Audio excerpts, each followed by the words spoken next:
righty, and welcome to another episode of the Primer Podcast. My name's William. And this is Davis, and we're back at the Galaxie Studio in Long Beach, California with a special guest today, Mr. Colby Martin from the SEMA Action Network. Good to see you. Good to see you, too. Thanks for having me. Thanks for coming out this time. Yeah. So for the new listeners, or those who didn't hear the podcast, gosh, it was probably a good 10 months ago, probably. Gotta be. Well, we did sort of a half little digest over at the SEMA show. You guys were able to catch me outside. Oh, that's right. But I don't know if that counts. Not as an official podcast. Okay. Why don't you just start off basically telling us what the SEMA Action Network is and what your role is? Sure. So why would anyone care about what SEMA is doing, right? Because most people, SEMA is a trade show that most anybody that's not in the industry doesn't get to attend, right? That's true, huh? Isn't that kind of what the general consensus is? Right. Cool. Well, the nice thing is that little trade show helps the hobbyists and enthusiasts in a number of different ways. And the one that people can get involved with is what I run, which is called the SEMA Action Network, or SAN for short. Not SAM, SAN.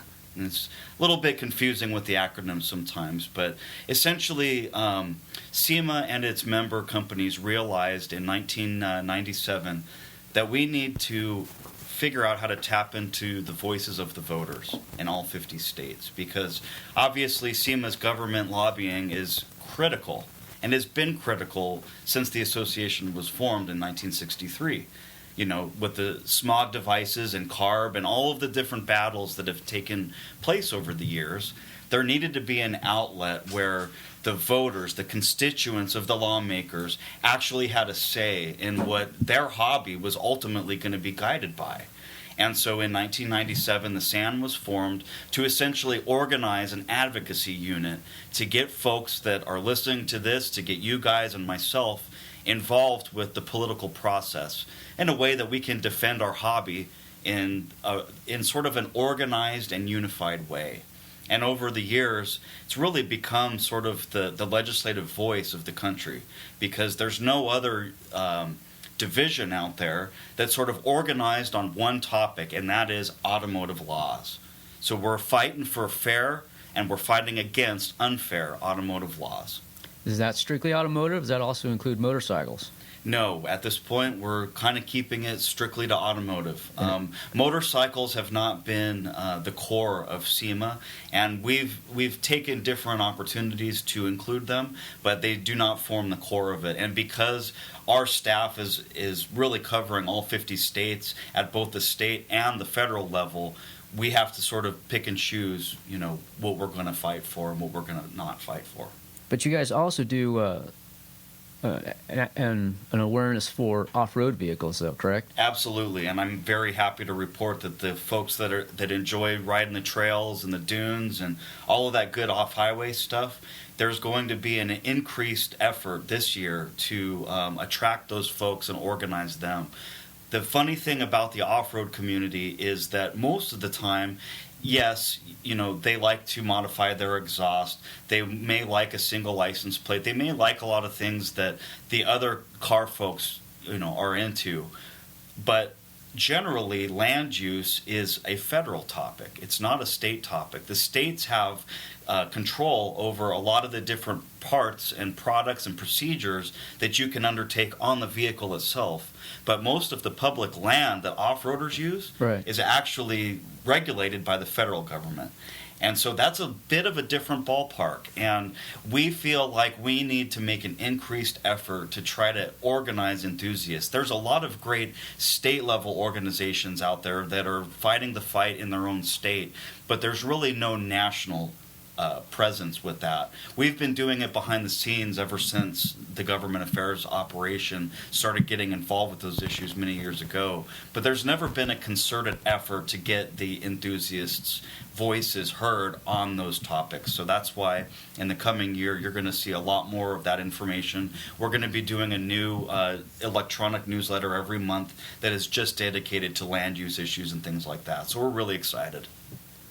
And that's in addition to your weekly driving force email. Exactly. So every other week, we're kind of keeping people informed on what's going on around the nation, because what we found is what happens in one state is often pilfered and adopted in another, or at least proposed, for better or for worse. Sometimes these ideas are great, but obviously many times they're not. And so we do what we can to work with the lawmakers on the back end, but really it requires sort of a concerted effort to make sure that enthusiasts get to speak in a very educated and mild-mannered way, so as not to sort of tarnish our community in the eyes of these lawmakers, who are ultimately responsible for what laws we're going to have to live with. So the Driving Force Online does that every other week. And then when something is happening in a specific state, we send what's called our legislative action alert directly to the enthusiasts in that state.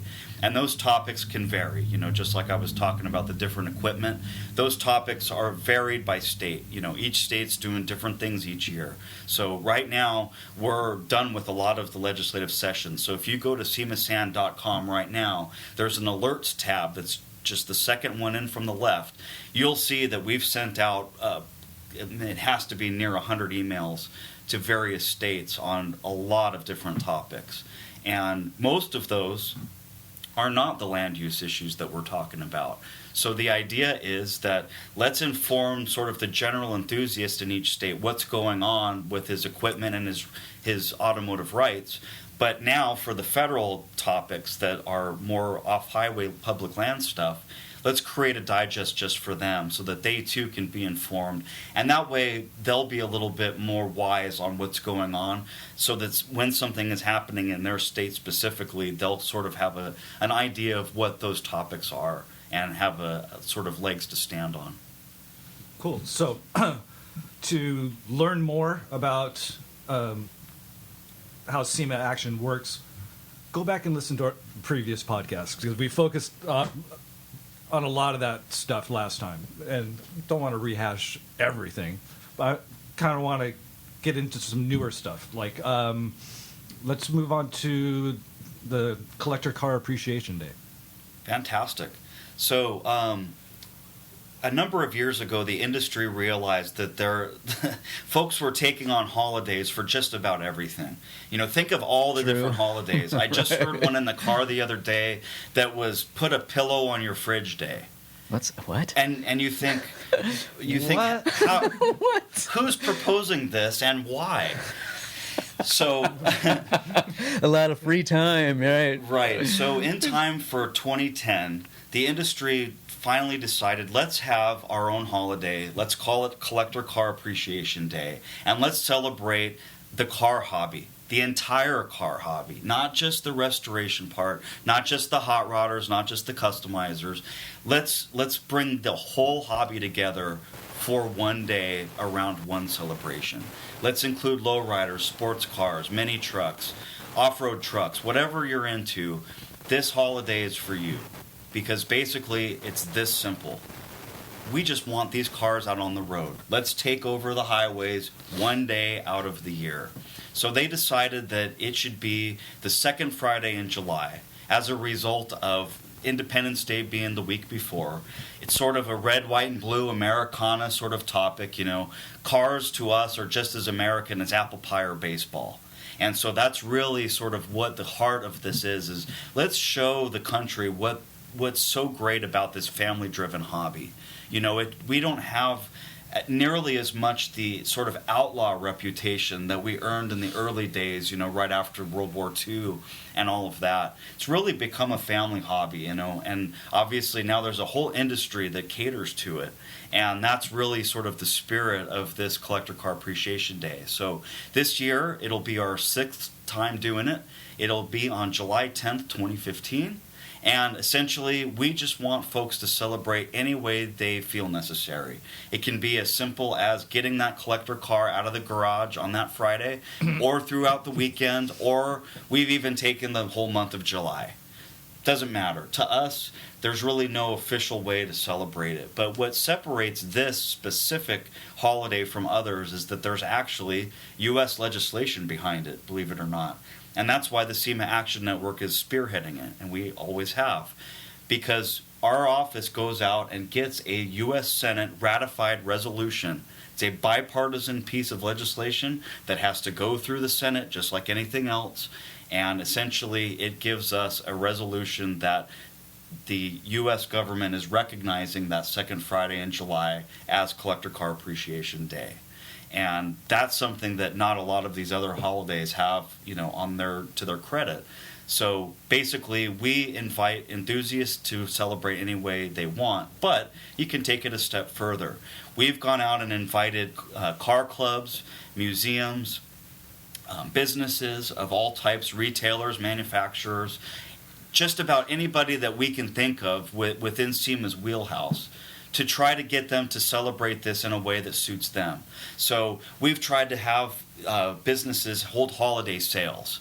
Come in and say that you drove your collector car, and maybe they'd give a discount, or maybe they would give you a trinket or something special, or maybe they would organize a car show on their premises. A lot of the businesses do a drive your collector car to work day for the staff. Because let's face it, a lot of folks that work in the industry are also enthusiasts on the weekend. And so a lot of the businesses will invite their staff to drive that cool car to their last work day of the week on Friday, so that the parking lot resembles more of a car show than sort of an office type of setting. So those are some ideas. If you want to find out more about the celebration and a little history about it, you can go to semasan.com/CCAD for Collector Car Appreciation Day. But yeah, it's been a really fun thing to sort of promote, and we just invite everybody that is out there to celebrate it in a manner that suits them. So is the SEMA headquarters out there in Diamond Bar going to be having a barbecue or something that's for you employees? Well, we did. That's exactly how it started. It was sort of that drive your collector car to work day. Yeah, and when I took the role of the SAN director, I was challenged with the task of turning our office barbecue into a real car show, quote unquote. Right. And so back in 2012, I sort of became the go-to ringleader of it. Yeah, right. Yeah. And last year I think we had over 80 cars. Is this open to just enthusiasts who have the day off or decide to swing by? And we never really had a lot of rules about it, but essentially the generation of it was, let's invite the SEMA members that are within the Southern California area to come out if they have time that day and right. sort of mingle with us in more of a casual setting. Right. And that's really the way that it was driven. Well, lo and behold, some of the local car clubs and enthusiasts did get a hold of that information. Come on over, right? Yeah. There's going to be free food, we're in. Right. So we noticed that last year that's really what it turned into. It was a very good mixture of media, enthusiasts, car clubs, and industry folks, in addition to our staff. This year, we've decided to try to take a different approach, and members of the staff are going to be going out to visit the different events that are in the area. So I plan on hitting a few myself, bringing a copy of that resolution and presenting it at a couple of these events, and trying to sort of let the enthusiasts or the attendees at that event who may not be aware of the conversation we're having, a little bit of the synopsis behind this and the validation that this resolution really offers. So that's the tack that we're going to take this year from a SEMA perspective. We're going to see how it works. Did you author that resolution? I wish I could say that I did, but I have no idea what it takes to propose that or to write that, or. I didn't either before I got to join this team, and luckily the guys in Washington D.C. that I'm in communication with every day at the office, boy howdy, they are lobbyists through and through. Lawyer talk, right? Definitely. Lots of legalese terms that I had no idea about. I didn't do that well in government class in school. Probably Civics, like a lot of us, right? So 3 branches of government, right? Exactly. And how they all work together and check and balances and all that. So getting to know these guys has been a real honor for me, and luckily I was given the chance to sort of spearhead the SAN in a way that the prior folks hadn't, which was much more gearhead leaning and less lobbyist leaning. Right. So I'm sort of the balance on that scale, if you will. You take the legal mumbo jumbo and make it common speak. That's what I attempt to do. Exactly. That's right. Right. And obviously some of these terms that they use are most of them are very carefully crafted. So I have to walk that line of not giving the lawmakers the wrong idea, because let's face it, if we make enemies with them, then we're getting nowhere. And that's really what they do. I talk to car enthusiasts just like you guys, because that's my wheelhouse. But these guys are the ones that are able to author legislation like that. They work with lawmakers every day. You know, they've taken me around Capitol Hill and shown me all of the sort of behind-the-scenes stuff that you don't get on your 8th grade tour. You know, it's been fascinating. But these guys are so skilled at being able to take the what's the word I'm looking for? Take the writings of the past and sort of craft them and modify them, just like a restorer is able to take an old Model A or an old Bel Air and sort of bring it to life the way that it was written. A hot rodder can take that same car and turn it into something completely different. New power plant, new drivetrain, new look, new stance, and all of that. These guys really are hot rodders at heart, because they can take this legislation and manipulate it to fulfill the needs of us, the hobbyists, who are ultimately affected by it. So the Collector Car Day resolution is just one of those. There's actually 4 model bills, believe it or not. This is just what it sounds like. It's a bill that's offered as a model by which the states can adopt and essentially fill in the gaps that they currently have. So you guys probably know about exhaust noise laws. Sure. Right? Yep. Who isn't Yeah. impacted by that? Right. You want to throw on a cool set of headers or a muffler or what have you. Ultimately, you're going to be at the discretion of law enforcement in your town, aren't you? Sure. Well, in a lot of places, there's not an objective measure. It's very subjective. That was too loud, that doesn't look right, etc. Well, those aren't measurable, are they? So essentially what the team that I work with did was sort of craft an objective measure. Let's apply some science to this. Let's actually use the federal standard and craft something that the states can adopt, so that now if you think that if the law enforcement in your area doesn't think that your car meets said qualification, now there's a test. So that's called our exhaust noise model bill. And that's the kind of thing that has been adopted into state law, believe it or not. Many county jurisdictions, cities, and etc. are able to use this as sort of a starting point by which to fill those gaps. So that's what those guys do, man, and my hat's off to them. They've taught me a whole lot. So something subjective into something qualitative. Absolutely. Excellent. You know, and it takes those guys that can pull off a nicely tailored suit and tie that many of us aren't quite as adept at to get things like that done, because they really know that business. And it's been really fun to sort of throw my spin and my take as an enthusiast, and to sort of find that balance and find that common ground, and really see how SEMA acts as sort of the mediator between the government and those that are governed. I mean, that's really what we sort of serve as. And it's fascinating. It totally is.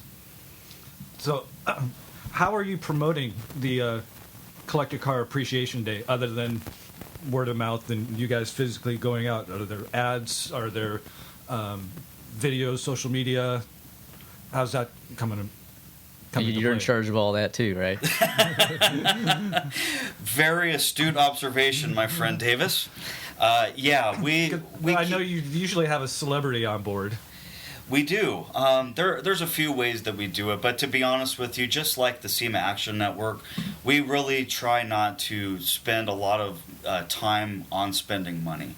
It's a free network to join. The Collector Car Appreciation Day is all free. Folks that are hosting events, such as a car club meeting or a cruise in or open house, a legitimate car show, you name it. If it's happening in July, we invite those folks to go on that website and register that event so that hopefully as eyeballs are seeing that page, that's going to help drive attendance and again bring our hobby together in a tight, sort of slightly new way.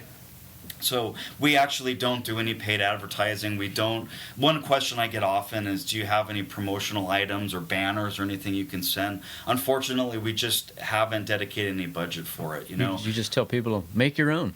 Yeah, we've created a logo and absolutely, a little Photoshop action and some cheap printing, and there you go. Right. So we kind of want the hobby to sort of take this in the spirit in which it's intended. We just merely organize it. Someone's got to be sort of the driving force behind it, and that's really what SEMA is. But it's a very grassroots thing. So we, do the standard messages in our publication. So Driving Force will mention it. We'll send invitations out to some of the member companies. We put it in the industry's news. We hope that media like yourselves pick it up and we'll talk about it and maybe go and look at the list of events in their area and talk about those. But when I first got a hold of this, I thought, well, wouldn't it be nice if there was somebody that could sort of act as a spokesperson for it? And luckily, we had our office had just been getting in really good connection with Courtney Hansen, who many folks will know from Overhaul and Power Block and the various shows that she's done, and she's a great gal. So we pitched her the idea of doing a really short little PSA video, and she took hold. So I drove out to West Hollywood, and we got in her little 57 T-Bird, and we cruised around and shot this little piece and invite everybody to share it. The YouTube video is right on the page. It's on the SAN website, semasand.com, and share the video and let people know that there are others out there that really do care about it. It's the kind of thing where, sure, there's not a tangible benefit to it. No one's making money off of it. There's not a lot of tangible. I think that's the best word for it. It's really more of a feel good, and someone's got to do it. So our role, we feel, is to spread the word, and hopefully that word spreads organically. You got to pitch it to like Hallmark or something. Wouldn't that be cool to have an aisle or a display on the Hallmark aisle for Collector Car Day? I mean, that's the vision. It's like birthdays, graduation, collector car. Hey, great idea. Do you guys have connections? Let's make it happen. Wait, what? No. No. No connections. That's the thing about our hobby, isn't it? We're dreamers. Yeah. We dream these great ideas, and just oftentimes we just can't quite put the horsepower to the back wheels. That's what gets us up at 3 o'clock in the morning. It does, doesn't it? Sometimes it's torture. Yeah. So we need to find that connection. So if anyone's listening that has a connection to the big wigs at Hallmark, let's get on this. Email us email Colby. I'm sure there's a contact us somewhere on your SEMA page. Oh, it's real easy. san@sema.org. Right. Yeah. So let's get that Hallmark moment going. I think that would be fantastic. Where does SEMA stand with the miles driven tax? I know it varies state to state. What's your opinion on that? SEMA's position on the miles tax thing is typically to oppose it, only because we try to be fair to all vehicles. Right. We don't think it's necessarily fair that one segment gets hit hard and the other one gets it a little bit easier. We kind of tend to oppose those sorts of measures. It's not one of our hardcore issues. We are seeing it pop up more and more. Yeah, I've been noticed that on your alerts. For sure. And again, that's a perfect example of how one topic can start spreading to many states. One gets the idea and very quickly it becomes sort of an epidemic. And that's one that has popped up in the last few years and continues to spread. So we typically oppose those measures, but it all depends on the context of the bill, you know. Sure, and absolutely. sometimes they're written in a way that the folks in D.C. are able to get a hold of it and really help the lawmakers craft it to something that's beneficial. Those we typically don't see that opportunity, but there are other measures such as exhaust noise, where let's say Hawaii, for example, wanted to outlaw all aftermarket exhaust. Michigan wanted to do the same thing. And you think, how can the state that has the Woodward Dream Cruise, okay, if you're a hot rodder, you know about the Woodward Dream Cruise. Right. How can the state that has that, and Michigan, if you've ever been the there, big three. I mean, it's the big three, but even back in the day, right? But even the consumers, you know, will go there for the power tour, for example. Right. We'll go there, and the folks that aren't even into cars love cars. It's part of the culture. So why would that state propose something like abolishing all aftermarket exhaust and start attaching ridiculous fines and things like that? The simple fact of it is that it's oftentimes just a misguided lawmaker. You know, he's trying to propose a solution in the state for, you know, mufflers that are way too loud and, you know, probably not American made and so forth. And essentially that penalizes all of us, you know. So we sort of take that as an opportunity to craft it with them, recraft it as necessary, and then make it something that's really benefiting the greater good, not only car enthusiasts, but the consumers at large. So those are typically the ones that we sort of focus a little bit more heavily on. Hawaii offered the same thing, and so our very first call of action is to our state caucus members.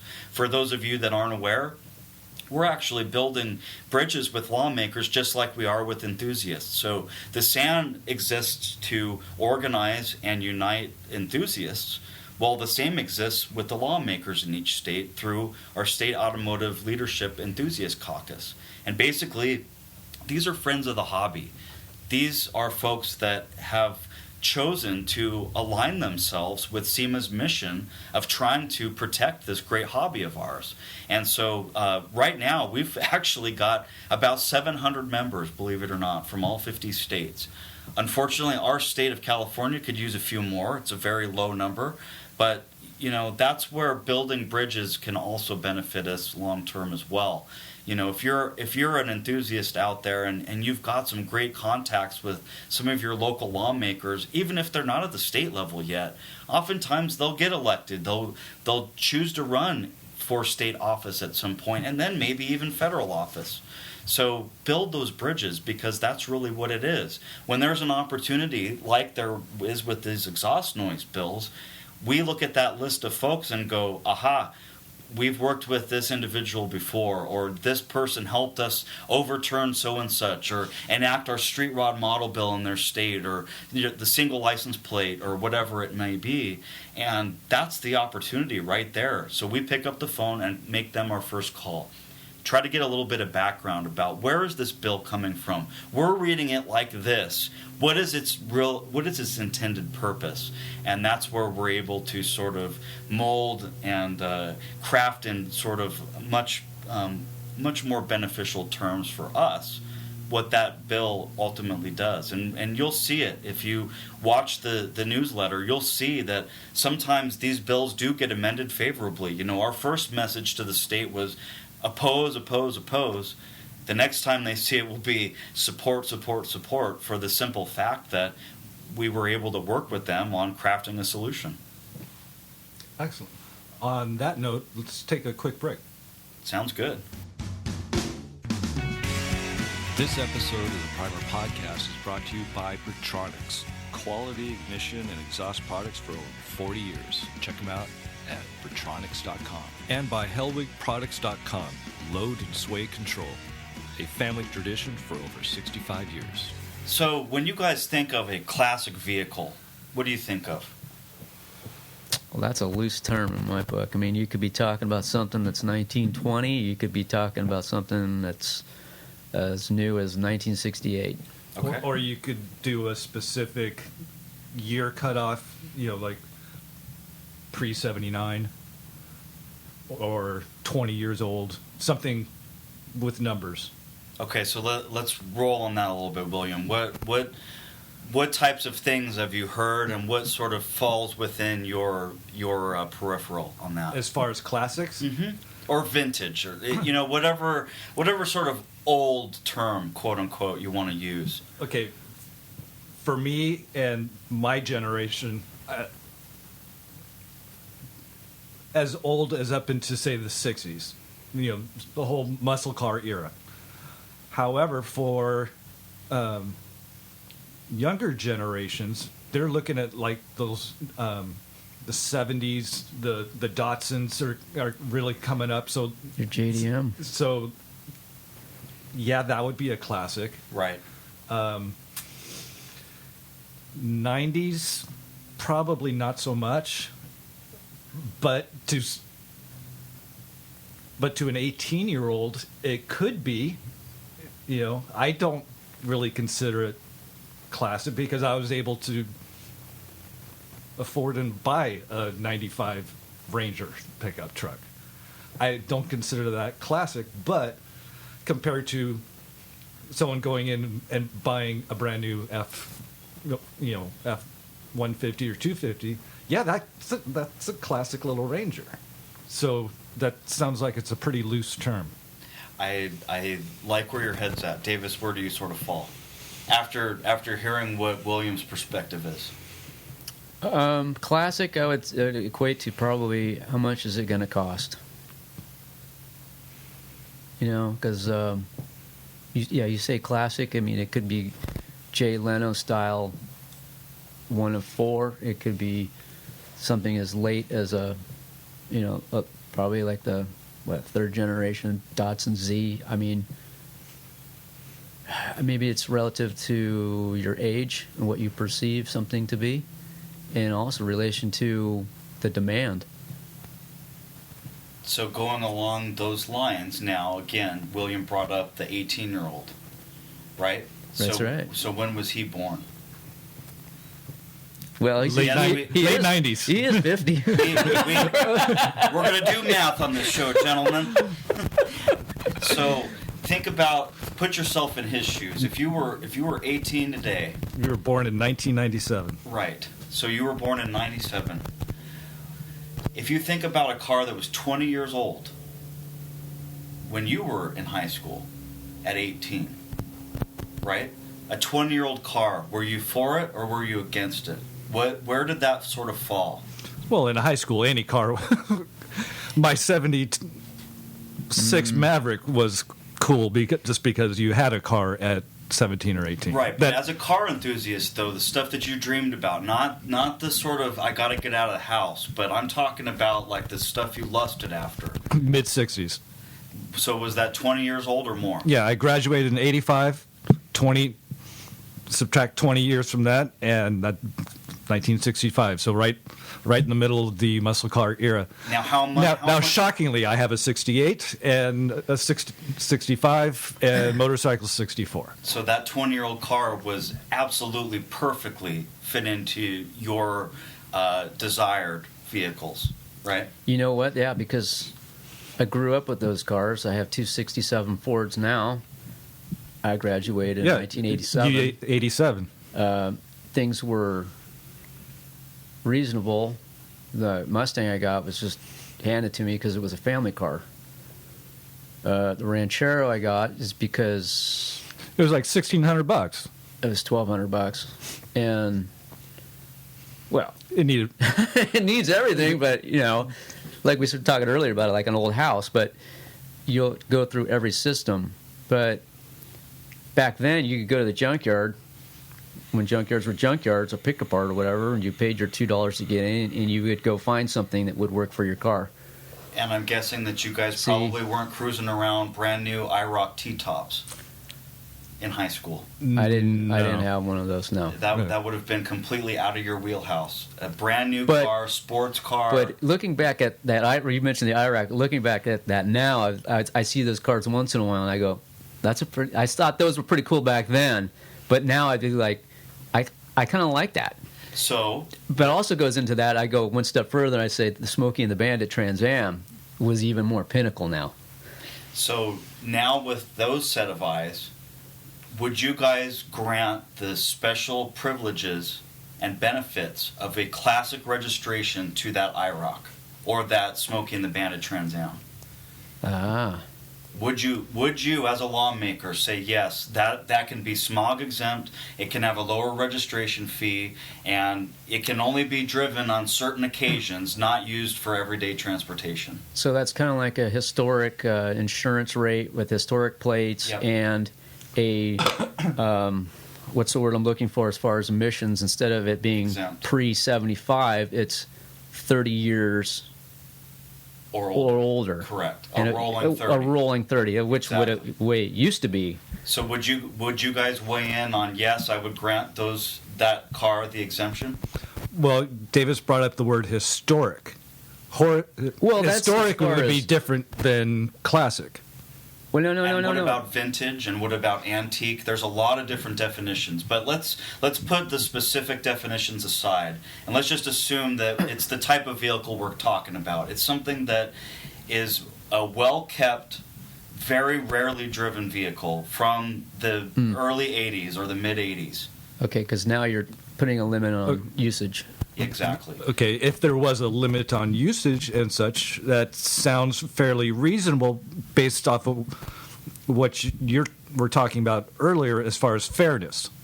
Now, if you collectively did that where all of a sudden everything I drive is collector and I get to drive it every day and reap these benefits, that's not fair, Right.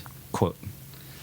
So this is now what leads us right into what happened in Maryland and Nevada. Actually, it's still happening in Nevada, believe it or not.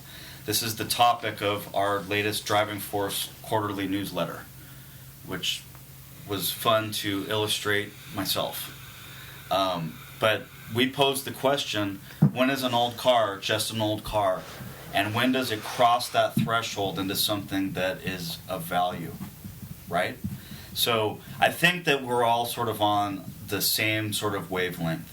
We all can agree that while, a 1990 vehicle may not be the thing that we desire, we can certainly see that an 18-year-old kid might be lusting after a 1990 Fox Body Mustang with a 5.0 in it. Because those are plentiful and cheap. Could we not agree that that's probably a car that, yes, we would love to grant that thing special exemption because there's so few of them, they're highly desirable, and they're only driven That would be occasionally. the other issue is how many are on the road. They're actually Very few.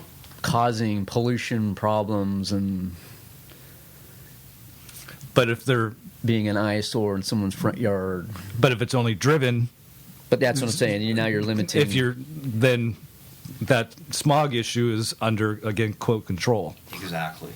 So this is the topic of the newsletter, and I suggest that anybody that wants to read more about this and sort of weigh in and really understand this at sort of a nuts and bolts level, go to SEMASAN.com and visit the Driving Force little icon at the bottom. It's our newsletter. It goes out every quarter. But we basically use these stories to entice folks, again, in our Driving Force Online that's transmitted every other week. But this was a core issue this year for us. These were two very tough battles. And the synopsis is both states were doing it in a little bit different manner. But at its heart is they were looking to raise the age at which a car can be considered for these special benefits. In Maryland, they wanted to change it from their current 20 years old or older to 30 years old or older. In Nevada, they had started proposing something similar, but in committee, the bill got amended a little bit, and it was really interesting to watch the hearing on TV. They broadcast these hearings. This is the kind of stuff that you would see normally on C-SPAN. Exactly. But you can actually go to your state's website and look up the bill and find out when it will be heard and tune into the live broadcast. So knowing that we needed to get our ducks in a row on this Nevada issue, and obviously being the next state over from us, SEMA holds its annual trade show in Las Vegas. it sort of hit home, not only for the SAN, but for me personally. So anyway, it was very interesting to watch this, and they basically wanted to cut off that type of registration at 1996, and that's it. Anything newer than 1996 would never qualify as a classic vehicle. Never? Never. Well, so no rolling. Time waits for nobody. Why are you putting a stamp on it? Doesn't that make That sounds absolute kinda ludicrous sense? Yeah. Yeah. So essentially what happened was it was really interesting to be part of it, because we always send these alerts out to the folks in the state that are signed up for the SAN, right? They join for free. They get the legislative alert immediately to their inbox. But we also post it to social media, and that's done a really fun thing, which is immediately now you're getting feedback from people, and they're giving it to others like them. Instead of it being a two-way street between the SEMA Action Network and the enthusiast, now it's the enthusiasts that are SEMA Action Network members communicating with their circles that may not be involved with the SAN in any way. And so you watch this organic thing happen with Facebook. But what we found was there was two sides to this argument. There was the side that we sort of are all on consensus with, and then there was the side that was a little more closed-minded. And these folks thought they couldn't put themselves in someone else's shoes that might be a bit younger and have a different taste than them.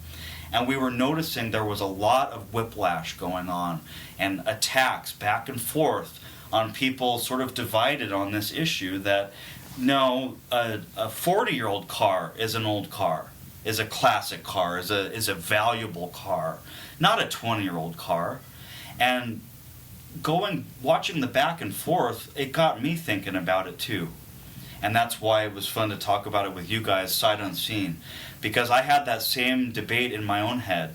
And I thought, one of those cars when I was very young that was influential, and I will probably never own one, but it left such an impression on me, was the concept Dodge Viper. The Dodge Viper really helped bring back the muscle car, the Shelby Cobra lineage, and all that great hot rodding type stuff back into the mainstream. Dodge had recovered from this incredible time of the 80s. Right. And now was going to put forth this concept car that looked a lot like a version 2.0 of Shelby's Cobra from the 60s. And that got my young mind just reeling. And in 1992, that car made its debut. That car is now 23 years old. You think about that and you go, well, it was a new car to me. And you still see them on the road. They've gone through slight, generational upgrades and evolution. That's an old car. That is an old car. How many of them do you see from that first generation? How many are out there, and how well are they taken care of? And you look at it and you go, absolutely, that fits the definition of what we were talking about. In 2 years, that car is 25. And then you also have to think, too, that guy who owns that car is probably on a forum in a enthusiast car club specific for that, probably first and or second generation of that car. There you go. And you're not going to see a Viper in the junkyard unless there was a mistake somewhere along the way, right? Because who wouldn't love to yank the V10 out of it and drop it in something else, right? So that was sort of my guiding light when we were putting this idea together. And at work, we all sort of agreed that why would we let the law start limiting and excluding vehicles at all? Why wouldn't we as a hobby band together and really take umbrage with this and get behind the fight? Why would we allow the lawmakers to dictate what a classic vehicle is when the current definitions are great? And we just thought we need to fight this. So because cutting it off in 1996, what's going to happen 10 years from now? Or 20 or 40. I mean, Just doesn't make sense. Even a rolling 40 might be better than that, but that's still not the answer, is it? No. So again, coming to that young person that's in high school right now, we need to allow him to build whatever his dream may be, even if it doesn't meet our own. Whether it's a Dodge Viper, it's a Mitsubishi Eclipse, a Nissan 300ZX, whatever it might be, Fox Body Mustang, IROC Camaro, Trans Am, you name it. There's so many great cars out there that even if they're not restored back to 100 point, could they not serve as great parts vehicles or donors for other projects? The hobby is so great about determining which vehicles make the cut and which ones are going to be sacrificed. And I know an awful lot of folks that look at the donor cars just as valuable as the car itself. Oh, well, sure, if you're looking for parts. Absolutely. So those Fox Body Mustangs, how many front suspensions do you think have been grafted on to something else to drop it? Like F100s we were talking about off the air. My 58 has a clip from a Plymouth Volare. Nobody really wants a Plymouth Volare that I know of. I'm sure there's a club dedicated to it, but having that car around and not sent to the scrapyard allowed me to drop the truck and put disc brakes on it and power steering without a whole lot of headache on a very thin dime. And that's kind of the story behind this. So as we were watching the social media battle, we decided that we needed to get a lot more voices heard. So I was able to convince the powers that be that we needed to do paid advertising for those 2 posts. And luckily, we found an immediate outpouring from folks. And I gave a couple of calls to some of the other media resources that we have who have instant impact. And boom, it went up on their blog, and immediately we started seeing a lot more people getting involved with these 2 issues than had just been done by email. So we're very cognizant of the fact that not everybody chooses that email path. So if you don't want the email, that's fine. We've got a social media, we've got a Twitter. Folks can go on there and learn about it, and we link it directly to the message that was sent to the people in those states. But it's a big country, but we're more connected than ever. And luckily, our efforts resulted in a win in Maryland. That thing was squashed. Basically, the bill sat in the legislature, and because of the outpouring of opposition, the lawmakers decided to let it sit until the legislature session ran out, and if no action has been taken on the bill, it's basically shelved and killed for the year. Now, it doesn't mean it can't be considered next year, but if it is, I guarantee you we're going to have more of an army in that state. Luckily with Nevada, we haven't heard anything, and it's been a couple of months. So we're hoping that the same sort of tactics being taken there. There was so much opposition as a result of our efforts that this thing's been shelved. It's not going any further. Nothing is happening with it. And in the legislature, that can be a good thing for a bad bill. So luckily, we're seeing that thing without any movement, and we're hoping that the session's going to run out here in a couple of weeks, and we'll watch that one die a painful death as well. Excellent. Now on to lighter stuff. Power Tour. Absolutely. Got your bags packed? Getting there, yeah. Had our all of our materials shipped, our Easy Up and all of that. Each year we participate in Hot Rod Magazine's Power Tour. It's one of those giant events that is really unlike any other, I'm pretty sure. It had humble beginnings here in LA at the Peterson Museum. Yeah. I think they did Route 66 all the way out to Chicago. And they learned a lot from that first one. And now this thing, it can be as many as 5,000 or 6,000 cars traveling from the same one city to the same next city. And we do that for 7 cities in 7 days. It's kind of a traveling carnival of hot rods, customs, trucks, you name it, it's on the tour. and it's just been a lot of fun. You know, Hot Rod Magazine has been really, really supportive and of the SAN in the past. You might have seen our SAN ads. We were just talking about the PSA that they're, they give us at no charge just because they like the cause. And so they're responsible for generating a lot of enthusiasm for us. So it's the least we can do to go and support their events. So each year, for many years now, I've been able to participate in long before I had this gig. And it's just a ball. Are you driving? I did last year. What'd you drive? Well, luckily, I got the opportunity to drive Super Chevy 67 Malibu SS 396. Okay, so it's one of the Hot Rod Magazine umbrella cars, project cars. We sponsor, the SEMA Action Network sponsors the Hot Rod Bus, which is sort of the iconic vehicle. You know, you think of all the cars on the tour, really the sort of spearhead is this flamed Hot Rod Bus, and it's quite the motor coach. You know, pop-out sides, air conditioning, Wi-Fi, the whole deal. And it really makes you feel like you're on tour with, some big rock band. Right. And we come strolling into town with this bus and a couple thousand, bitchin' cars.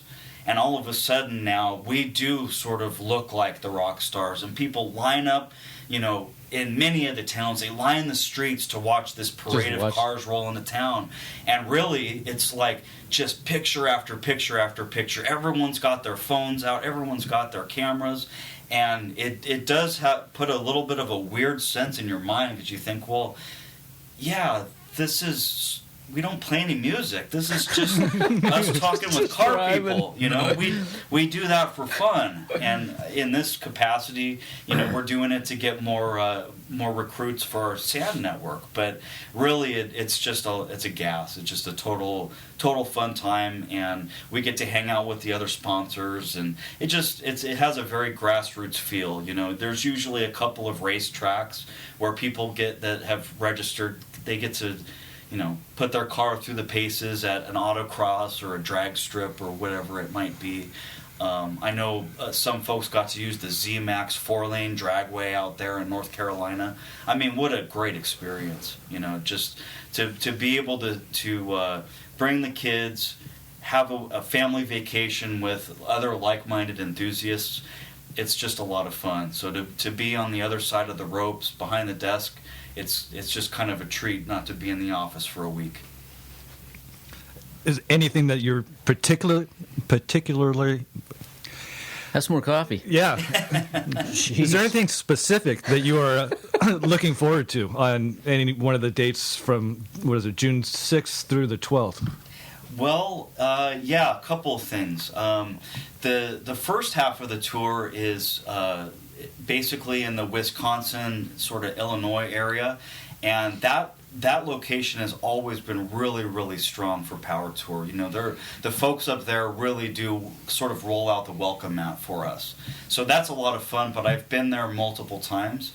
I'm really kind of looking a little more forward to, just personally, the second half of the tour. We're going to be going to Memphis again, Memphis, Tennessee, the birthplace of rock and roll.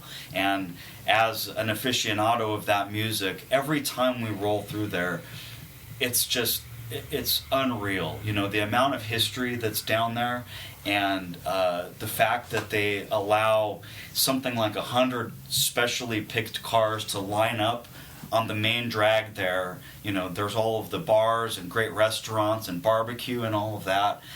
And it really becomes a fun party. So I'm really looking forward to Memphis. This will be, I believe, my third time going there with the tour.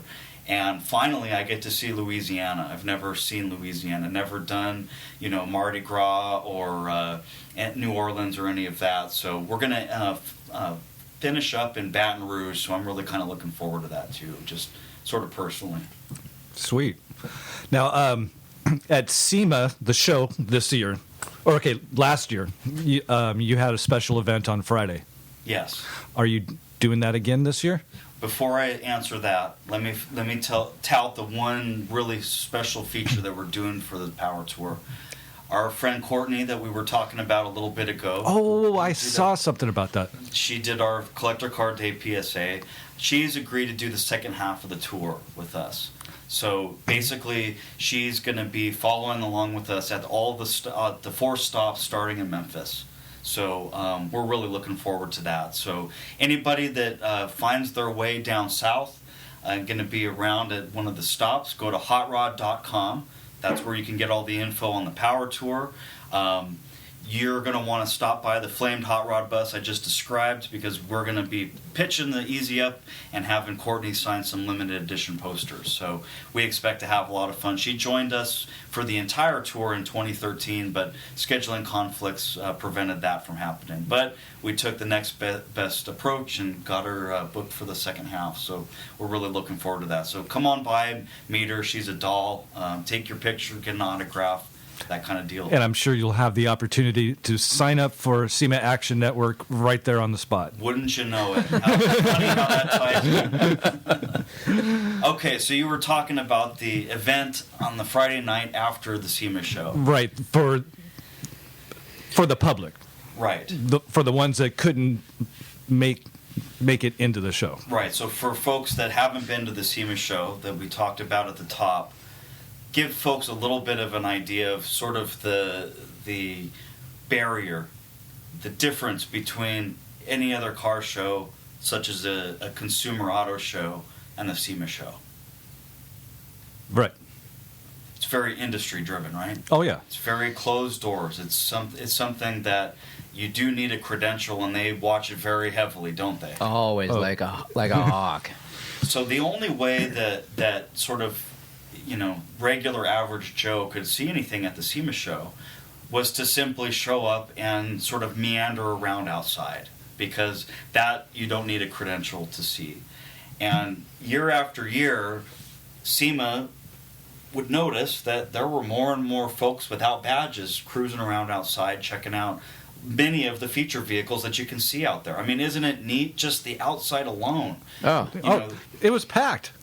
Gosh, wall-to-wall people. Totally. And if you're in the trucks, heck. Right, so they're doing Ford Raptor demonstrations on the dirt out there, and drifting and Gymkhana and all kinds of great stuff, right? Big screens out there. You just stand still. People just stop and look up, and music's going. There's something going on at like, what, 9-ring circus going on out there. Exactly. Always something going on. And all you needed to do was find a parking spot and hike on over. Take the bus. Exactly. So grab a cab. Oh, plenty of those. So when I talk to those folks that are really bummed, they give me a call and say, Colby, how can I get in there? I need to get in there. It's on my bucket list. When I go on Power Tour, I'm going to get that question over and over and over. And so I would simply point people to that, because I really believe, too, that that's one of those spectacles that you probably aren't going to see anywhere else. The quality and the diversity of cars and the different displays and just everybody bringing their A game that's in this industry, it's unreal. The outside the walls is a show unto itself. The trade show booths are great. You've got a lot there, but the stuff outside is well worth seeing. Well, we noticed that as all of the cars leave that were both parked outside and that were featured in the booths, as they would leave onto Paradise Road from the convention center, folks were gathering around and doing what they do, rooting on cars, asking them for burnouts and all the kind of stuff that car people generally do. So the idea came for the SEMA Cruise. Let's organize this rollout of all these vehicles.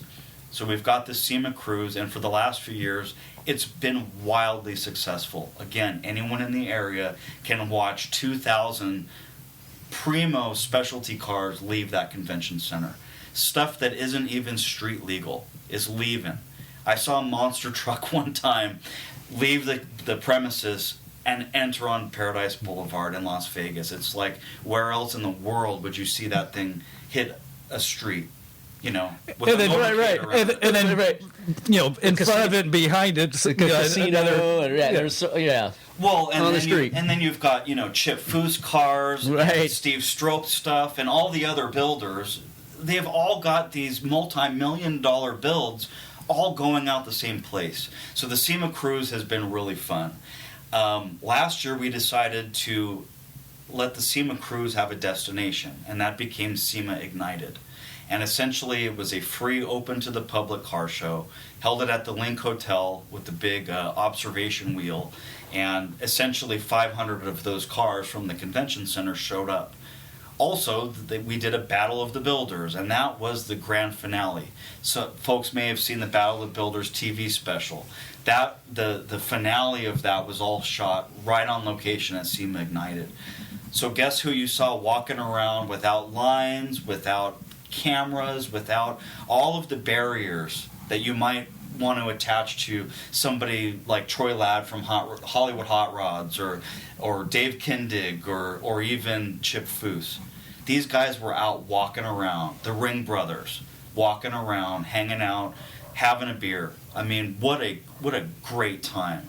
We again brought Courtney out. She had a giant line, as you can imagine, for her appearance, and we just had a ball. So this year we're definitely doing SEMA Ignited again. I understand that the logistics are a little bit different this year. We learned a lot from last year, it being our first time. So go to SEMAignited.com for all the latest info. Well, cool. You're an advocate for cars and for the enthusiasts, and you are a car guy. Tell us a little bit about your coupe project. We were really looking forward to seeing it today, but we totally understand as projects go. He was really looking forward to bringing it out, too. I mean, I was just like, am I bringing extra cameras, and we can bring a tripod? What are we going on? The sun's not out, perfect for photos. It's like, what's going on? But we totally understand. But what is going on with your coupe project? So to give listeners somewhat of a backstory, ever since I saw American Graffiti as a very young kid, I don't even think I could talk. That Milner coupe just absolutely got me, and that's a very familiar story. Sure. Many of us have that with movies that we like, be it Bullet or Two-Lane Blacktop or Vanishing Point, Smokey and the Bandit, you name it. Somebody had. There's my Dirty Mary, Crazy Larry. There you go. So movie cars Mr. inspired Mopar. a lot of us, and that was the one that always got me. So I thought that if I could ever have a chopped coupe that was fenderless and hoodless, I think I might die complete. So Right. in high school, my buddies and I would start trolling local alleys and backyards and go and knock on strangers' doors if we saw something that looked like an early Ford. And lo and behold, I was able to get an original stretched axle at 17 years old, an early Ford I-Beam. And I brought it home and I said, Dad, check it out. We've built this 58 Ford mild custom. I love it. But now we can build like this proper hot rod. And I knew he had always wanted to do one too. So he said, absolutely, that's the foundation of a car right there. Only problem is I can't weld because I don't have a welder. So go convince your mom that we need tools. So that's what I did. I mean, there's nothing like using your children as sort of a toy, right? So I went and did that, and it's like, well, if it's for our kid, why not? Wear them down. So we're talking 18 years later. Now my dad has about the sweetest two-car garage fabrication shop you could ever imagine, and I am on the verge of driving for the very first time my 1931 Model A Ford, sitting on a deuce frame with a 348 Chevy Big Block, tri-powered, Muncie 4-speed behind that, connected to a buggy-sprung 9-inch. It's got a 37 Dodge fire truck grill that we sectioned, and it's been a very long-term project and completely my dream car. And you're not passionate about it at all. In case you couldn't tell. He's probably got a name for it too. I do. Actually, we've gone through a few names, and my dad and I finally settled not too very long ago on calling it the Cannibal. Reason being that we've cannibalized just about every car manufacturer we could to build this thing. It's got all the said parts, but it's got Nash Metropolitan taillights. It's got, a speedboat steering wheel. Datsun early Datsun Fairlady Roadster bucket seats, and everything is just sort of has a junkyard sort of connotation where you basically have balled up all the various components that you could find at a decent price, refurbish them, and try to make something that works. So we've cannibalized a lot of vehicles to make this one happen, and it just seems to fit. I can't wait to show you guys. Oh, yeah. So will it be at SEMA? You never know. I'm not going to rule out the possibility, but I'm not going to commit to it either. It's not in paint, is it? It's in full paint. Oh, it is? Yes, it is. Oh. The paint scheme was actually another part of the cannibal theme. The paint scheme was inspired by the early Harley Davidsons from the teens and 20s that wore sort of that olive drab kind of color. With pinstriping? With the browns and reds on it. Yeah, it wears those colors. Because I knew years ago, as soon as I saw one of those bikes, and by the way, Corky Coker from Coker Tire is the one that approved of the paint scheme. He has one of these bikes, and it is in gorgeous, immaculate shape. And I remember ever since I saw that bike when, I don't remember how many years ago, I always thought if I was going to have a motorcycle, that's exactly what I would want.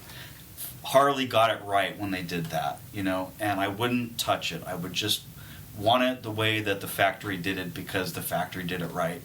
So I said, hey, Corky, thinking about painting my coupe like that. I said, what do you think? He said, you've got my blessing. I can't wait to see it. Nice. Here's some tires for you. That wouldn't be right of a SEMA employee to be doing that now, would it? But I am rolling on Coker tires, yes. You will see it in Coker tires. But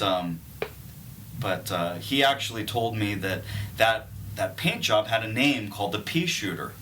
You know, and for those of us that are into Schwinn Stingrays, we'll know that the Pea Shooter was a type of crate.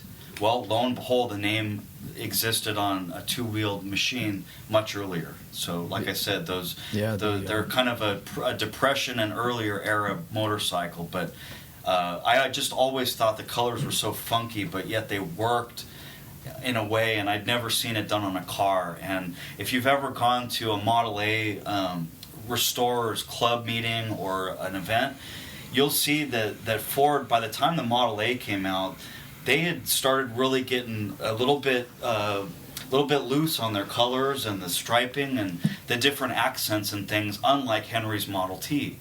You know, Edsel had a lot to do with that, absolutely. as I learned. And I just thought, well, why not take that same aesthetic and really apply it to the lines of the Model A in a combination that no one's seen? So, yeah, it really ties the car together. I mean, I always thought the car was gonna be a primer piece of crap. You know, that's what I always expected. And as is typical with my family, if it don't go, chrome it. So we don't expect it to be very fast, but it sure looks pretty.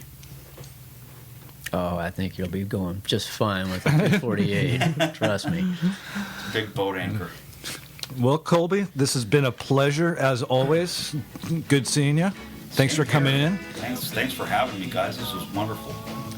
So, until next time, my name is William. This is Davis and Colby Martin, SEMA Action Network, SEMASAN.com. Get involved and help us fight them unfair automotive laws, please. And if you missed any of those links, go to our homepage and we'll go to this post and I'll have them all linked up there for you. Right on, guys. Thank you so much for your support of the cause. We really, really appreciate it.